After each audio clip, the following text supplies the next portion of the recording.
Hello my darlings and welcome to my new video.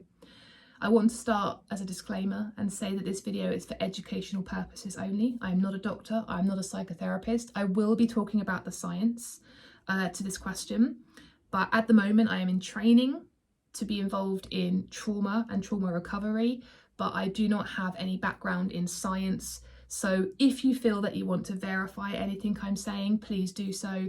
I will be posting studies and articles quite often in my videos below, so you can check them out if you wish to do so and extend your knowledge even further if you wish. But today's question I felt I had to start on because I feel it's the most shaming and the most isolating question that a person can ask somebody who's come out of an abusive relationship. And that is, why did you stay? Or why didn't you just leave? I always start by saying to people who have quite an emotional reaction to that question, I say, if somebody is posing that question to you and they genuinely are confused about why you didn't leave, I know that they have not lived or had a lived-in experience with or in an abusive relationship. Before my experience with my abuse, or should I say the abuse, I don't like to label it as mine, the abuse that I went through, I would have been in the same mindset, like, I would never allow somebody to do that to me. Oh my goodness, I would have gone walking. You know, why, my goodness, why do these people stay? They must have such low self-esteem, etc. And I realise now that that comes from a place of ignorance and a lack of education. And I would never be saying this to shame somebody consciously or isolate somebody, but that is ultimately what would have happened had I voiced that question or said those things to somebody who'd just come out of a relationship as such. Now that I've been in that experience, I can wholeheartedly go, I get it. And today's video is explaining, first of all, the lived-in experience of why people don't just leave, and then the science behind it that has been proven time and time again that backs this and supports this as well. So I'm going to use a term quite often in my videos, which is pathologically disordered. And I just want to very briefly tell you that when I say pathologically disordered, I am talking about abusers who have personality disorders. And the personality disorders I'm referring to when I say pathologically disordered would be narcissistic personality disorder, antisocial personality disorder. And although not a diagnostic term, you wouldn't be diagnosed as a psychopath. But I'm also going to talk about psychopathy because I genuinely believe through my research and understanding that psychopathy does have separate traits to those who have antisocial personality disorder. So today I'm going to talk about pathologically disordered abusers, their behaviours, and why people in these relationships don't even realise they're being abused and why they don't leave. If I look into the background, it's because I have my little book there, so I'm going to keep looking. But the first thing I want you to recognise is in these relationships, the abuse is often covert, insidious, and slowly diminishing. No, opposite of diminishing. It slowly diminishes you. What I mean by that is when you get into these relationships, the person who's going to ultimately be the abuser is not going to straight away start giving you derogatory comments, putting you down, withdrawing affection, treating you like utter shit from day one, because they know if they did, you would probably up and leave pretty damn quickly. Abusers will work insidiously and slowly to undermine you, to get you to question yourself, to reduce your self-worth, to reduce your self-esteem, to make you feel as if you're more dependent on that person more and more and more until they have utter control over you. And this is done so slowly. And amongst all of this, they also do something which is called love bombing, which I'll talk about more in future videos, but they love bomb you. So they will pull you down slowly, insidiously. They'll get you to question, gaslight yourself. And then the second they realise, hang on a second, now she's getting to the point where she may actually snap and leave, or they up their game and they give you that love, they give you that affection, they tell you they love you, they want to start planning your future together. So you feel that safety with them again, and then they play you down, and then they do this, and over time you're starting up here and you play down, and then you're brought up a little bit, and then you play down, you're brought up a little bit, and as you go down, your self-worth diminishes and so forth. The utter pandemonium, confusion, chaos sets in, and you can't even ground yourself enough to realise what is happening. And I can honestly wholeheartedly say that was my lived-in experience for 2.5 years. It started off insidiously, covertly, and for me it took months after coming out of the relationship to actually sit with the idea that I'd been abused. Which again, for those who've never been through it, might think, my goodness, you would know if you've been abused. Again, that comes from a lack of education, because you often don't. They are able to very, very carefully, very calculatedly, not even a word, but I'm going to put it out there.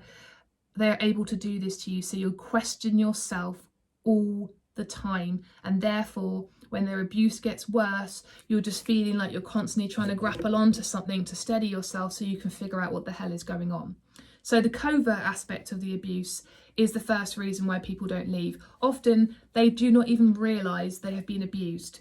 And especially as well, can I just say, I'm not going to go into this in too much detail, but for those who've had family environments where there has been neglect involved, or there has been some levels of abuse, even if it's like minor little bits of emotional abuse. I'm not diminishing emotional abuse, by the way, because emotional abuse is ultimately what almost killed me. But where it's not so insidiously in the dynamics of the family, but it's filtered through. Often when you get into adult relationships where somebody does the same behaviours, you've almost normalised it to a point. So therefore you're like, oh, this is not abuse because, you know, this person in my family used to do this. It's normal, isn't it? So I'm not going to go too much into that. That will come later on, but that's another point worth mentioning. The second thing is, and the reason why people stay, is gaslighting. Now, if you've never been gaslit, you again may not have any understanding of how severe it can be. When somebody gets you to question everything about your lifestyle, as in question your emotional responses to things, question something that happened that you were like, I just saw you put that on the table. No, I didn't. And you may think again, my goodness, if I put something on the table and somebody told me I didn't, well, I know I put it on the table, so I'd say I did, and I wouldn't believe them if they told me I didn't. But all I can honestly say from experience is when this is constant, every day, the thread, the narrative of your life is being told that things didn't happen, I didn't say it, I didn't mean it that way, no, it didn't happen, you're feeling this way, your emotions aren't valid because of this, this and this, you shouldn't be doing this, you shouldn't be responding like this, you should be doing this, you should be thinking this, and they're constantly getting you to question over and over again your reactions to things, your emotions, your responses to things, what they're doing. You absolutely end up in a carnage of confusion. Very, very sort of famous, but it's just, it makes you want to roll your eyes because it's just typical uninspired, unoriginal expressions that pathologically disordered abusers use. But for example, in my experience, I was constantly told, you're too sensitive, whenever I would express an emotion. So over time, I internalised the idea of whenever I express an emotion that's negative, or even a positive, because I was told that I was too hyperactive, that it was wrong, that I shouldn't be responding in that way. I shouldn't be feeling these things, and then therefore I tried to change the way I was feeling. Like, I shouldn't be crying because he's telling me I'm being too sensitive, so I shouldn't be too sensitive. So I was even questioning my emotions. I was told over and over again that I was crazy. I was told over and over again that I was dramatic or that I loved drama. Whenever I expressed an emotion, like he would do something to upset me, now I realise done purposely, done to manipulate me, done to feel that he was in control, I would respond by saying, you know, this hurts. How, you know, why are you saying this? Why are you upsetting me? And then I'd get told, you just love drama, you're so dramatic. So over time, I developed a sense of like, every time I expressed an emotion, it was me being dramatic. It wasn't me being a human being who had feelings, who was being hurt, who was being abused. It was, I am too dramatic. I love drama. And I would be sitting there thinking, but I don't love drama. In fact, I'm the very opposite of a dramatic person. I actually really love calm, relaxed states. but I'm being told I love drama, and what follows is a load of drama where, you know, he gaslights and abuses me, and then I'm upset and I'm like, oh my goodness, now I'm dramatic again. And so I used to gaslight myself. The main one for me is he would always tell me, and I've got very clear distinctive memories, which I've actually put in my books, which I'm hoping a lot of you will read in the future when it comes out, is he would tell me that I was mentally unstable, I was mentally sick, I was mentally unwell. And my behaviour towards the second half of the relationship, because I was so emotionally dysregulated, in my viewpoint, almost confirmed that this was true, without realising that he was the one creating these behaviour patterns within me, so that he could enjoy that chaos and get that as like a pleasure point, to regulate his emotions, because for him, getting that attention, whether negative or positive, regulated his emotions to make himself feel good, to brush his ego for a second, because he needed that in himself. Again, that's a future video. But I was convinced I was mentally crazy. And that's a terrifying prospect to be in, when I'd sit on the floor and think, oh my God, I've actually lost my mind.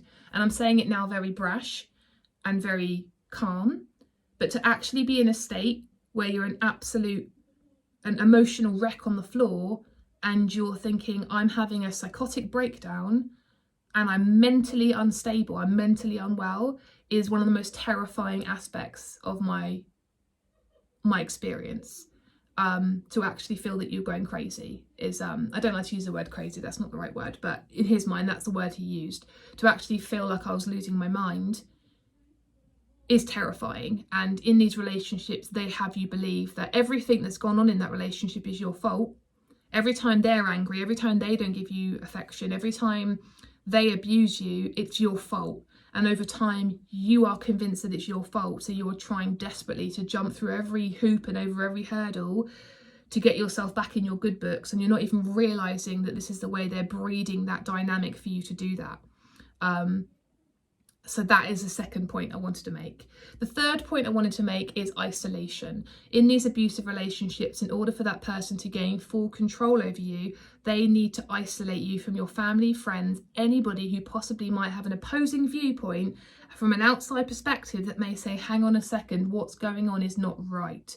So they will purposely isolate you. Now, in my experience, it took an awful long time for me to recognise that I had been isolated, because part of the problem that I had was where I was living in London, I was pretty isolated as it was. None of my family live in London, the close family live in London. Most of my friends are scattered throughout England, so I already was pretty isolated just in my own doing. But it was through reflecting on my experience that I realised that he had isolated me. For example, when we went through a lot of experiences, I would say together, but it wasn't together.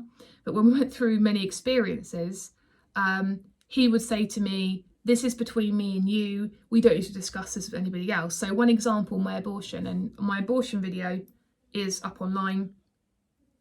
I've kept it there now. But I posted that video because he wouldn't talk to me about what's going on. He wouldn't comfort me. He wasn't there for me physically. He wasn't there for me in any way, shape or form. And I felt like I needed to get something out to somebody. And he had already isolated me to say, you know, don't speak to your family about it. It's none of their business. It's personal. It's between me and you. I posted the video online in a very short space of time. He punished me. He told me, what will his ex think if she saw the video? Now I'd think, nowadays with a rational thought, I was like, why are you more bothered by that than what I'm going through? And then whenever I tried to talk to him about it, he would isolate me and say, I don't want to talk about it. You just say the same things over and over again. Move on, get over it, and so forth. So that was one way he isolated me, basically telling me I couldn't speak to friends and family about various things.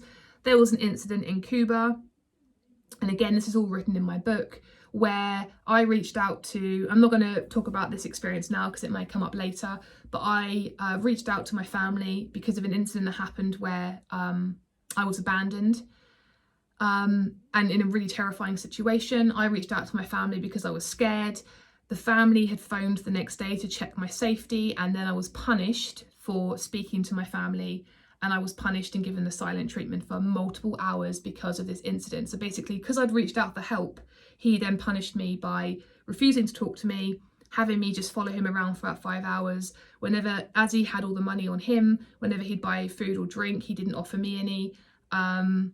And we even, that particular day, we even went dancing together, and he basically ignored me and put all of his body language into speaking to everybody else during the whole dance thing as a way of punishing me. So they isolate you, which then makes you feel even more compelled to sort of try and fix what's going on, because you think, I can't reach out to anyone to ask for advice or to whatever it may be. So the isolation is another aspect of this relationship.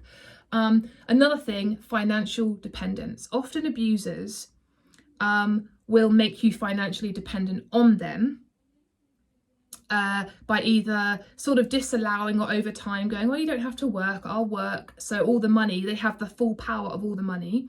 Some abusers will financially abuse the other person's money, as in like, you know, oh, give me your credit card or debit card, over time, by the way, not just saying give it to me, because most people say what, but over time, lead the dynamics of the relationship so they have full control over the money.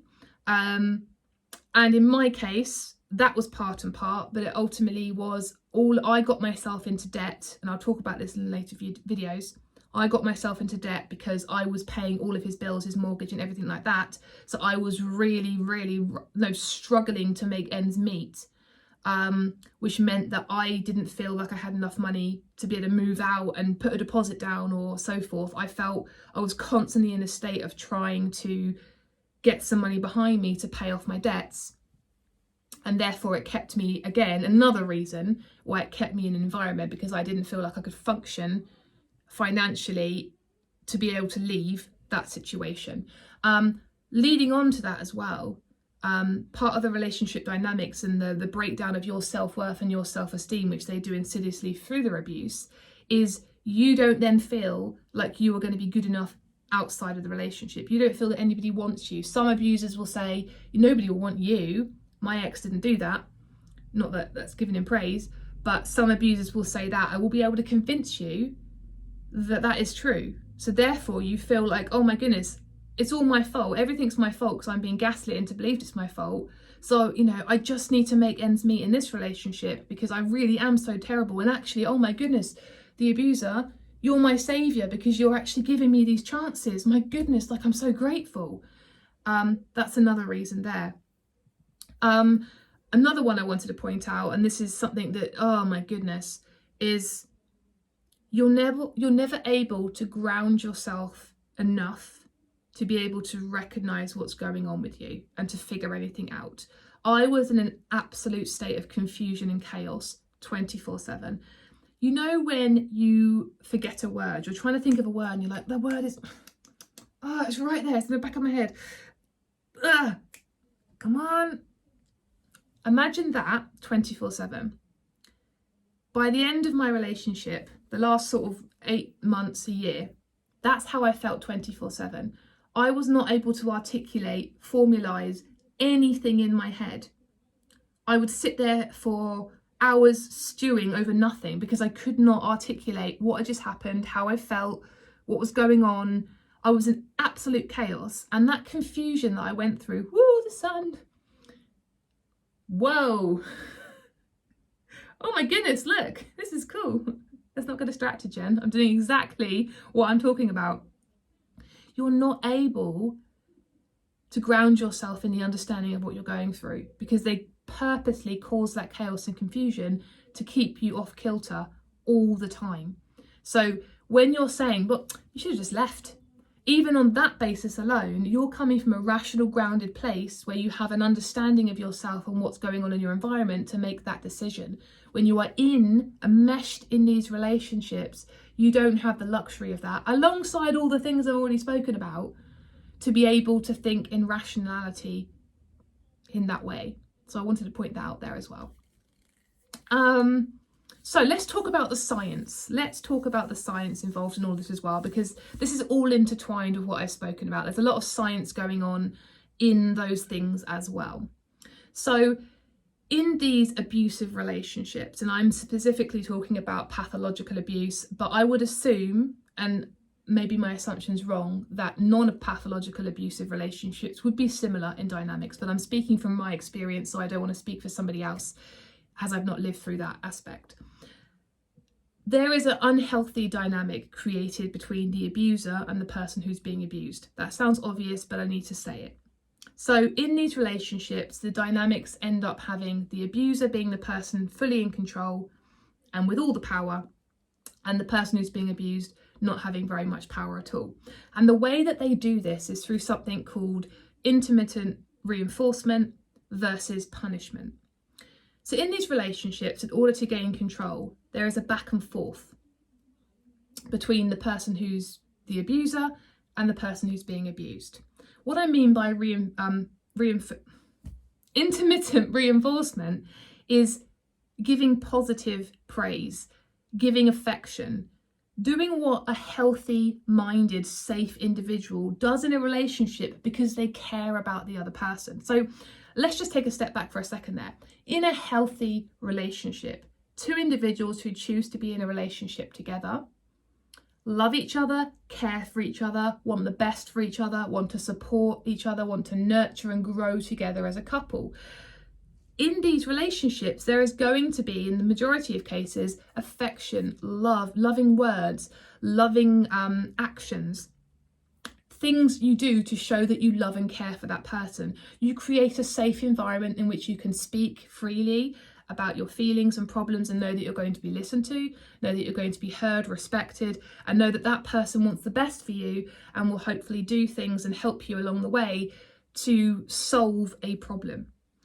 In relationships with people who are abusive, specifically pathologically abusive individuals or personality disorders, they do not want that. They don't have that goal of having a healthy space for themselves and for you to grow as individuals and as a couple. They want control. They want power. They want things that are going to regulate their nervous systems because they're not able to regulate it like a normal person would do by having a good conversation with a friend or enjoying some lovely food or taking a bath or reading a book or relaxing and so forth. They regulate themselves by being abusive to others and by getting that power kick, like, yes, I'm in control.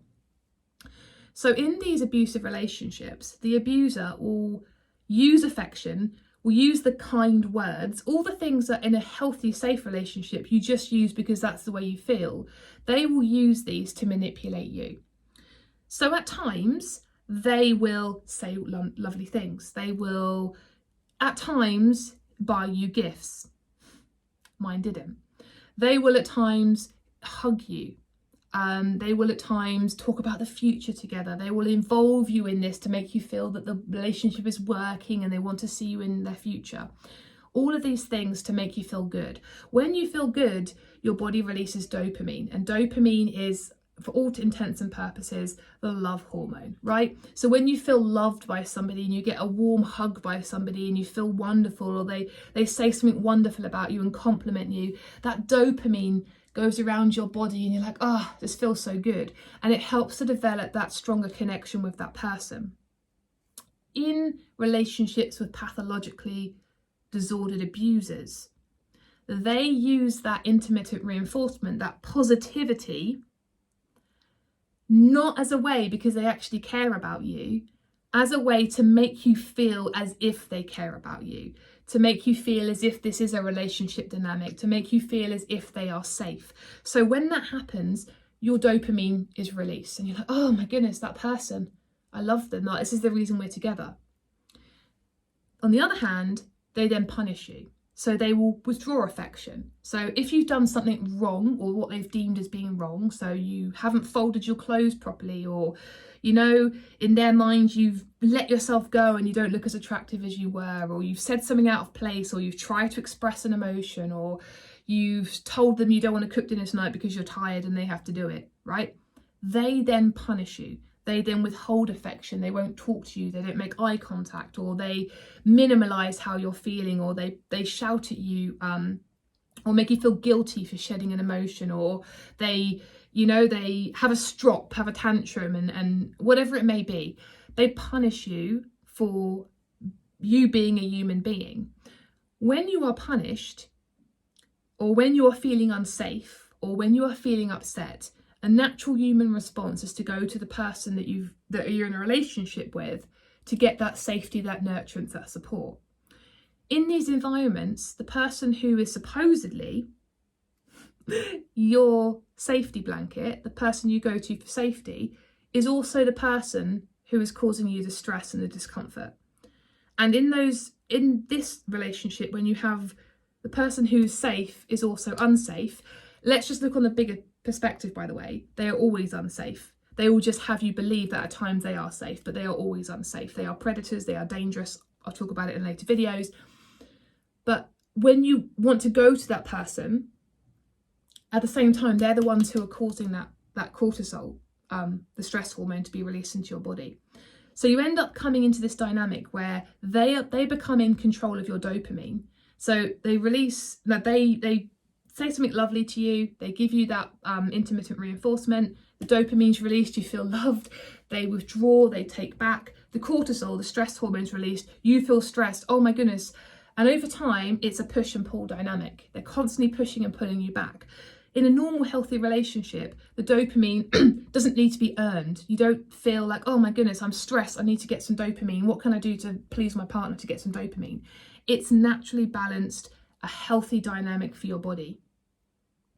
In an abusive relationship, the dopamine hit comes, basically, they end up manipulating when you get that dopamine hit. Now, I'm not going to give them affection. I'm just going to ignore them. I'm going to withdraw. I'm going to be horrible. I'm going to make them feel like the worst person in the world. So they're stressed. The cortisol's going around their body.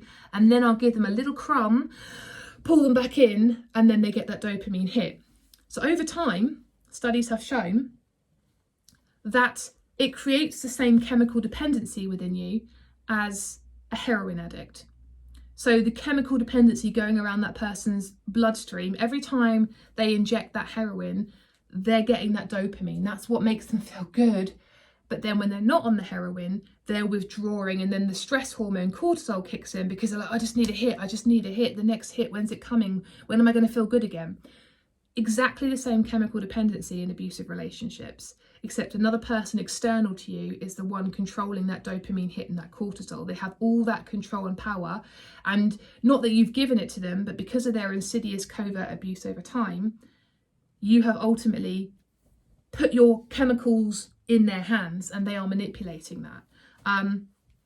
And so you would never say, and if you would, it'd come from a place of ignorance. My goodness, that's bright.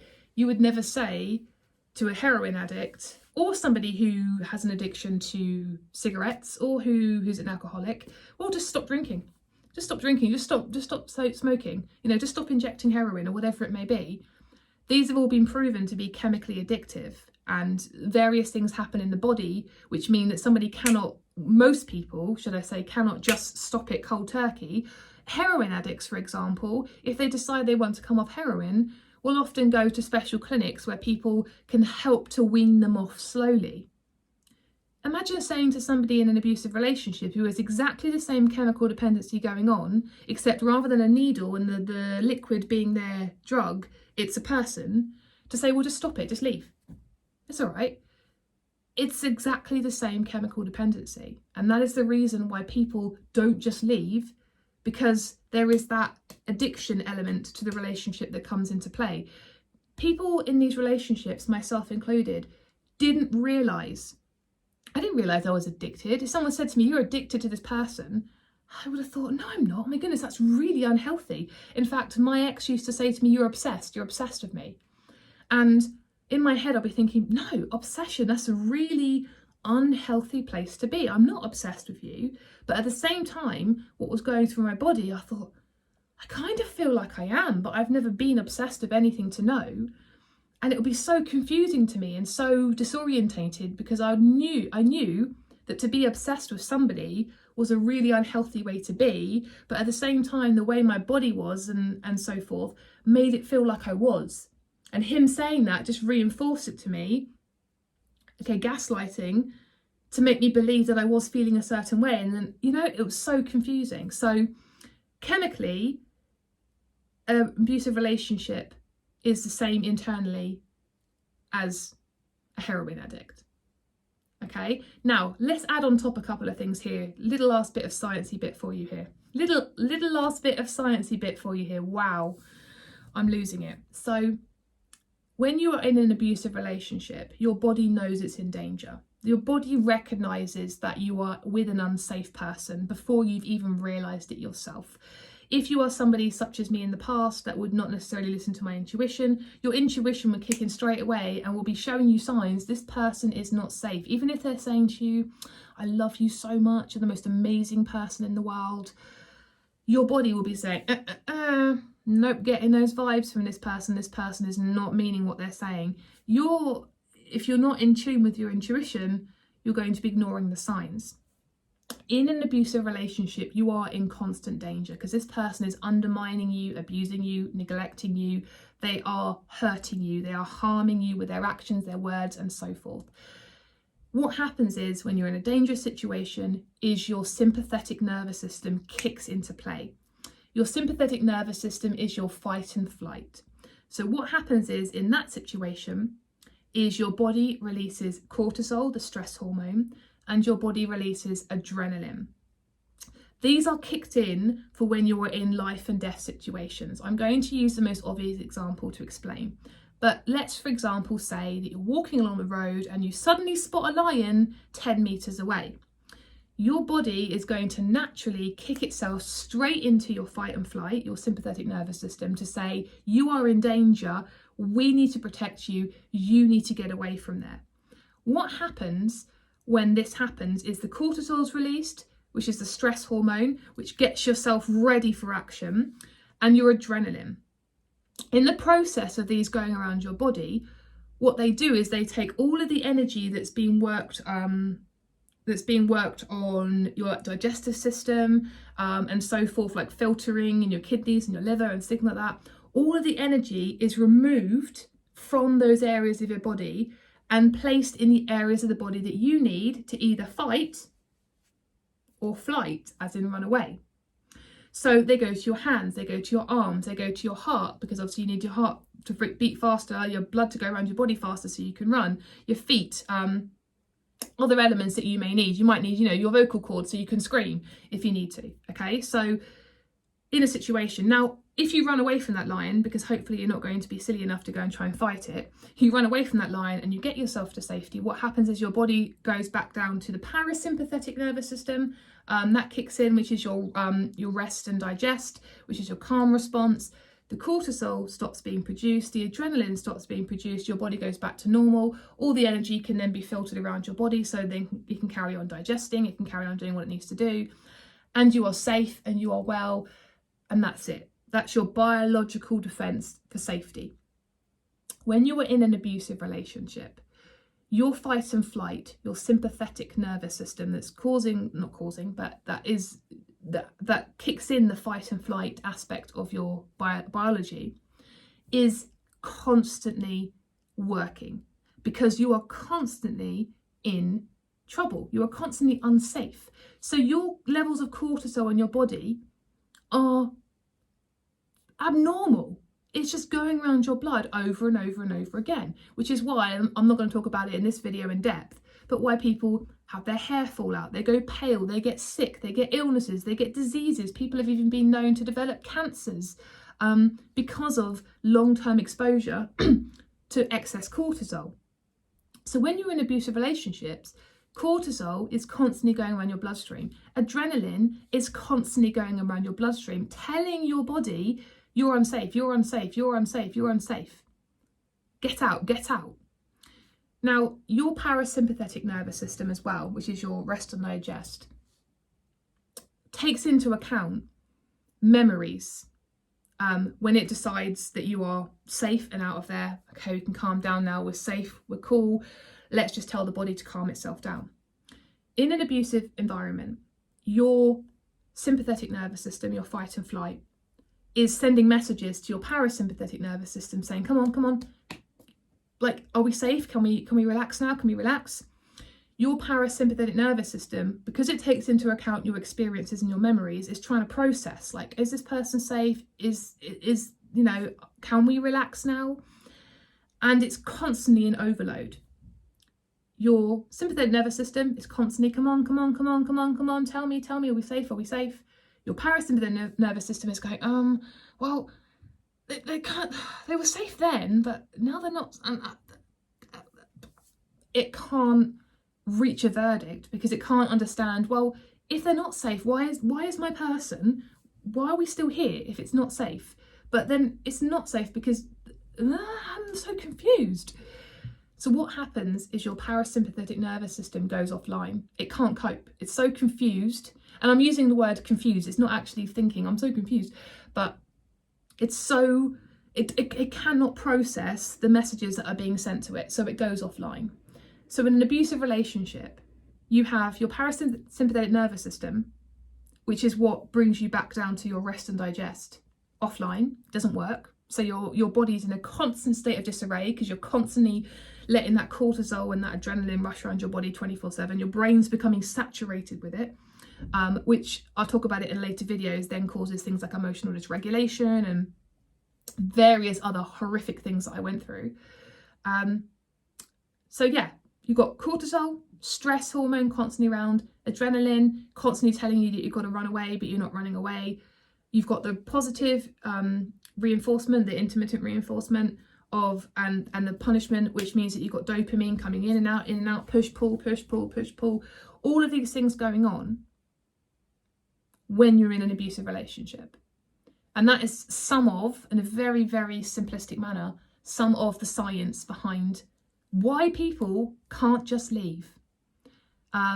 So when you ask that question, or hopefully nobody watching this video will ever ask that question, but for those people who do ask that question, that is the science behind it. It's not just a case of somebody stepping back rationally and going, you know what, you're right, I'm going to leave.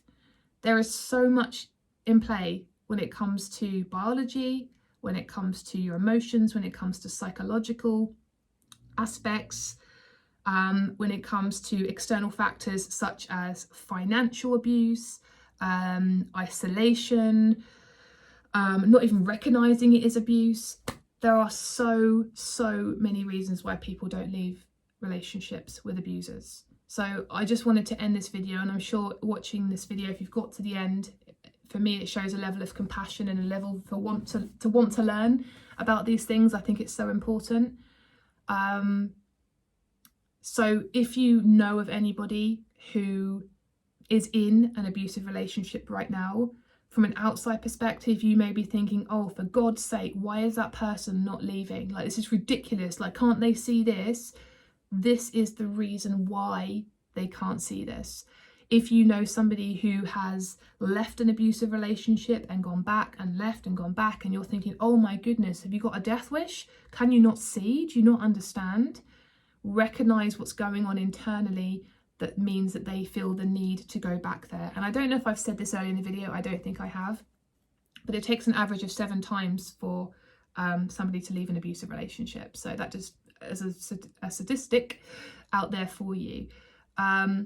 If you know somebody who has finally left an abusive relationship and is working through things, please recognize that that question is really something that should not be being asked, and recognize how isolated that they feel right now, especially if they have nobody around them who's experienced what they have, as in experienced abuse. Please recognize that they are feeling very isolated right now, and to give them all the support and love they possibly can, and just validate their experience. People leaving these relationships, I'll talk about this in later videos, but people leaving these relationships have been trained to gaslight themselves, have been trained to deny their experience, have been trained to minimalize what they went through, and questions such as, why did you stay? Why did you not leave? Etc. And I'm going to do a video next week, by the way, on lots of isolating comments and things that people say, maybe without realizing it, that really can cause a lot of shame. Please know that just validate them. You have no idea whether or not, not even whether or not they went through it, because if they're telling you they are, believe them. It's really unlikely they're going to be saying these things. There are very small cases, but yeah, believe them, validate their experience, listen to them. Don't try and fix them. Don't try to,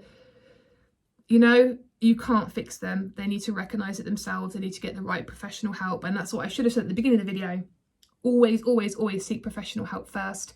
I do recognize, however, There is a lot of information out there that can be very isolating, a lot of information out there that actually can be really harmful because it's not backed in science and not backed in studies and proof and so forth, and a lot of people spouting out a lot of things that can be really harmful and keep somebody in a cycle of not understanding their experience and not being able to validate themselves. So if you've got to the end of this video, I want to thank you so much for the support. I was trying to keep this video under 20 minutes. I was like, I'm going to keep all my videos under 20 minutes. And now this is even longer than my intro video. Jesus, but I felt it's an important topic. I will have videos coming out every Sunday on, should I say, the more heavy topics I want to talk about. So abuse, trauma, personality disorders and so forth. So I will be having a video coming out pretty much every Sunday. I'm going to try and aim for every Sunday to come out. And I will also be doing videos every Friday with a bit more of a empowered feel to them, so it's not all so heavy stuff to go on. But thank you very much for watching this video. If you have any additional comments or anything that you thought of that you feel that I could have added to this video, please comment below, please DM me, whatever you need to do. Whenever I read the comments in my video, underneath my videos or through my DMs, I get so inspired by ideas for future videos of people that are asking me questions that they don't quite understand an aspect of something, or they challenge something I've said, and I'm like, oh, that'll make a really great video to really sort of educate people on this, this and this. So please leave whatever comments you wish to leave below. If you're still confused by something, if you still feel that I haven't explained in enough depth about something, leave a comment below, and I will add it to my list of future videos to make. I will say this in most of my videos, if anybody watching this, I doubt there will be, but who knows, decides to leave an abusive comment below, I just delete them straight away. It does not bother me at all. I don't get offended when someone leaves an abusive comment. I'm quite happy and open to criticism. I'm completely fine with that. But yeah, any abusive comments, this is a no abuse zone. If you haven't guessed already from this video, this is a no abuse zone. So if you decide to waste your day sending me a message because it's just going to stroke your ego a little bit and make you feel better about being horrible to somebody on the internet, who, by the way, does not give a flying fuck, your comment will just get deleted. You don't even deserve a response. So I just wouldn't bother. But if you're going to bother, hey, makes you feel better, do it. On this channel, it doesn't bother me, and I don't want it there in case it triggers anybody else. But thank you for watching this video. I hopefully will keep my other videos a little bit shorter, but until the next one, love you.